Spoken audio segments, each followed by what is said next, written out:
করতে আসছেন? আপনারা জানেন কার সাথে আমার বিয়ে হয়েছে? কেউ কি পরিচয়? ইন্সপেক্টর বরবাদ কাউরে দেখে ভয় পায় না। ও হলো সেনাবাহিনীর কর্নেল। এই জিল্লো, কই যাস? স্যার চাকরি বাছাইবার চাইলে আয় পড়েন।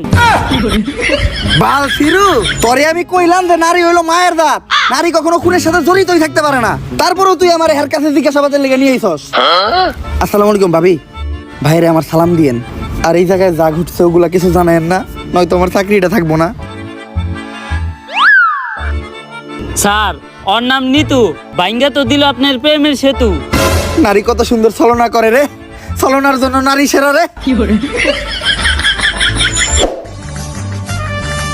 তাইলে জিজ্ঞাসাবাদ করতে এখন আমরা কার কাছে যাইতাছি? স্যার চাটনি মনিরের কাছে। ওকে, ফাক ইউ। স্যার ওইটা ফাঁকিও না, থ্যাংক ইউ হইব। ওই একই। স্যার আপনি যে এত বড় মূর্খ অশিক্ষিত, তাও আপনি এত বড় পোস্টে চাকরি পাইলেন কেমনে?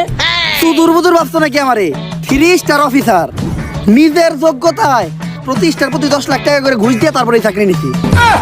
তোর মতো পুলানো যদি কনস্টেবলের দায়িত্ব থাকে আরে, তাহলে আমার ভিতর সমস্যা কি? আরে স্যার 2 স্টার অফিসার, টেহা একটু কম আসাল দেখা, আর 20 লাখ টাকা বললে আজকে আপনার জায়গায় আমি থাকতাম। আমরা দুইজনেই দিছি ঘুষ, তাই কাউরেই নেই দোষ। বর্তমানে ঘুষ ছাড়া শুধু এক জায়গায় সফল হওয়া যায়, সেটা হলো টিকটকে। স্যার টিকটকে সফল হইতে গেলে ঘুষ না লাগলেও মেধা লাগে। আরে বেটা, মেধা তো আমার ভিতর ভরপুর, দেখাবো নাকি? হয়ে যাক তাহলে স্যার। ভালোবাসার আলাদ নাম বাই ব্লাদার। ওরে বাবারে, মাথা ঘুরতাছে। স্যার কি কইলেন? কিছুই তো বুঝলাম না। বুঝি তো আমিও নাই, কর থেকে কইছি। আচ্ছা যেহেতু বুঝোস নাই, তুই যে কোনো একটা টপিক কর, ওই টপিকের উপর আমি সাকিব খানের মতো অ্যাক্টিং করে দেখাইতাছি। আচ্ছা স্যার ধরেন আপনি আপনার নানির কাছে আচার খাওয়ার লেগে 5 টাকা চাইছেন, আপনার নানির কাছে টাকা আছে, তা আপনি টাকা দেয় নাই, আপনি এখন কি করবেন?